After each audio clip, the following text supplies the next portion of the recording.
Hello everyone, welcome to my channel. এটা হলো আমার চ্যানেলের ফার্স্ট ভিডিও আর আমি খুব এক্সাইটেড তোমাদের সাথে এই জার্নিটা শুরু করার জন্য। তো বছর তো প্রায় শেষ, ঘোরার সময় এখন, আর সেই জন্যই আমরা চলে গেছিলাম পিকনিকে। এটা ছিল আমি যে স্কুলে ড্রয়িং শিখি সেখানকার একটা পিকনিক। এটা প্রায় প্রতি বছরই হয়। পিকনিকটা ছিল 25শে ডিসেম্বর, মানে ক্রিসমাসের দিন। সকাল 7টার সময় ছিল আমাদের বাস, আর আমি প্রায় 30 মিনিট লেট করে পৌঁছানোর পরে দেখি আমার পরেও বেশ কয়েকজন লেট করে এসছে। তো যাই হোক, প্রায় 2 ঘন্টা বাসে যাওয়ার পর আমরা পৌঁছালাম আমাদের পিকনিক স্পটে। আচ্ছা, জায়গাটার নাম হলো বুরুল, আর এখানে আমরা আগেও এসেছি। স্পটটা কিন্তু বেশ সুন্দর। এখানে আমাদের এটা 2 নম্বর বার আসা। আগেও এইখানে একবার আমরা এসেছি। নৌকা, লঞ্চ সব যাতায়াত করে, আর সেদিন কিন্তু খুব হাওয়া দিচ্ছিল। তো যাই হোক, এতক্ষণ ট্রাভেল করে আমরা পৌঁছে গেছিলাম, তো খুব খিদেও পেয়ে গেছিলো। তো ব্রেকফাস্ট নিয়ে আমরা বসে পড়েছিলাম খাওয়ার জন্য। ব্রেকফাস্টে ছিল কচুরি, আলুর দম, কফি। সবকটাই কিন্তু খুব ভালো ছিল খেতে। নদীর পাড়ে বসেই আমরা ব্রেকফাস্ট করছিলাম। নদীটা হচ্ছে হুগলি নদী, তোমরা সবাই চেনো। তো কড়াইশুঁটির কচুরি, আলুর দম, কফি এইগুলো দিয়েই আমরা আমাদের ব্রেকফাস্ট সেরে নিলাম। তো ওইগুলো খেয়ে একটু গল্প করতে করতে গান চলছিল, অনেকে নাচছিল, বাচ্চারা খেলছিল। তারপরেই আমাদের স্পটের সামনে 2-3 জন বাচ্চা নিজেদের নৌকা আনে। আগেরবার যখন এসেছিলাম এরা দুজনেই এনেছিল, এখন এরা হয়তো 3 জন বা 4 জন ছিল নৌকার মধ্যে চালানোর সময়। এদের বয়স কিন্তু খুব কম হলেও এরা কিন্তু খুব এক্সপিরিয়েন্সড। আগেরবারও যখন চালিয়েছিল খুব সেফলি আমাদের নিয়ে গেছিলো, ফিরিয়ে এনেছিল। এইবারেও সেম। তো নির্ভয়ে আমরা উঠে পড়েছিলাম, কারণ আগেরবারে ওরা ছিল, আমরা চিনি। তখন কিন্তু সবে জোয়ার আসছে, তাই নৌকাটা সিঁড়ির সামনে আনা যেত না। তার জন্য ওরাই ব্যবস্থা করে নিয়েছিল, কি ওই কাঠফাট লাগিয়ে। তো পার হেড আমাদের নিয়েছিল 30 থেকে 40 টাকা করে, আর বাচ্চাদের হয়তো আরও কম নিয়েছিল, আমার ঠিক মনে নেই। জলও আস্তে আস্তে বাড়ছিল, আর আমরাও নৌকায় করে এগিয়ে যাচ্ছিলাম। এপার থেকে ওপারে ঘুরিয়ে ওদের নিয়ে আসার কথা ছিল। তো সেই কথা মতো ওরা তাই করেছে, কোনো রকম কোনো ফাঁকি নেই, কম ঘোরানো না, অনেকটাই পুরো এপার থেকে ওদিক গিয়ে তারপর আবার আমরা ফিরে এসেছিলাম। আর এই পিকনিকে কিন্তু আসার আমার মূল মোটিভটাই হলো যে এই নৌকাটা চড়া। প্রত্যেকবার এসে এখানে আমার নৌকাটা চড়া মাস্ট।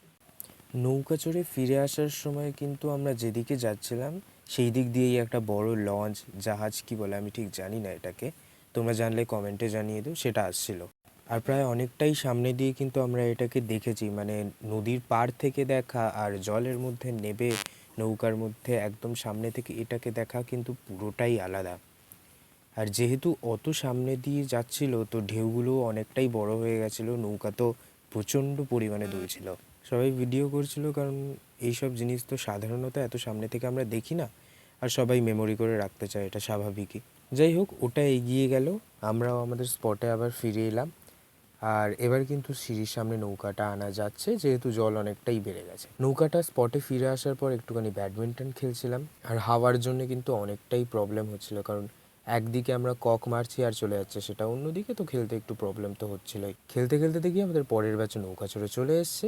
ওরা আসার পরেই আমাদের লাঞ্চ দেওয়া শুরু হয়ে গেছিলো। আমরা সেকেন্ড ব্যাচে বসেছিলাম। লাঞ্চে সবার আগে প্লেট, লেবু, নুন, জল দেওয়ার পরেই দিয়ে দিল ডাল আর বেগুন। তারপরেই চলে এলো ঝুরি আলু ভাজা, আর এটা তো সবারই প্রিয়। এগুলো খেয়ে নেওয়ার পর চলে এলো মাছ, এটাও বেশ ভালো খেতে ছিল। আচ্ছা, মাটনটায় গরম মশলা একটু ওভার পাওয়ারিং হয়ে গেছিলো, তাই ঝালও অনেকটাই হয়ে গেছিলো।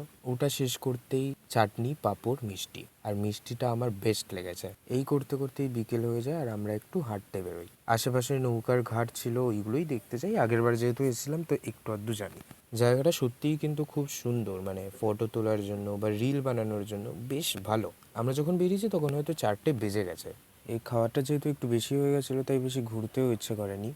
একটু ঘুরেই ফটো ভিডিও করে স্পটের দিকে আমরা ফিরে আসি। ঘুরে আসার সময় একটা দোকানে দেখি মিষ্টি দই ফ্লেভারের একটা লজেন্স পাওয়া যাচ্ছে।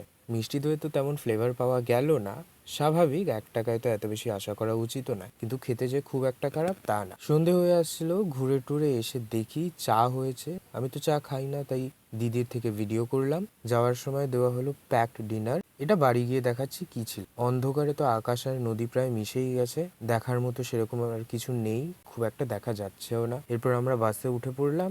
সবাই প্রায় ঘুমোচ্ছিল, কারণ সবাই যেহেতু প্রচণ্ড ক্লান্ত হয়ে গেছিলো, তো পুরো বাসেই অনেকে ঘুমিয়ে ঘুমিয়ে গেছে। আমিও ঘুমোতে চাইছিলাম, কিন্তু ঘুমোতে ঘুমোতে পারিনি, কারণ তখন যদি আমি ঘুমিয়ে পড়তাম তাহলে আমার আর রাতে ঘুম আসতো না। আসার সময় যাওয়ার থেকে বেশি লেট হয়ে গেছে। যাই হোক, বাড়ির সামনে আমরা চলে এলাম। বাস থেকে নেবেই আমি অন্য কোনো দিকে না তাকিয়ে ঘরের দিকে দৌড় দিয়েছি, কারণ অন্য কোনো দিকে যাওয়ারই আর মন ছিল না। বাড়ি আসতেই ডিনার করার জন্য থালা ফালা বার করে নিলাম আর খাবারগুলোও বার করে নিলাম। খাবারের মধ্যে ছিল ফ্রাইড রাইস আর চিকেন কষা। ভিডিও ভালো লাগলে লাইক করে দিও, ভুলগুলো কমেন্টে জানিয়ে দিও। ততক্ষণের জন্য বাই।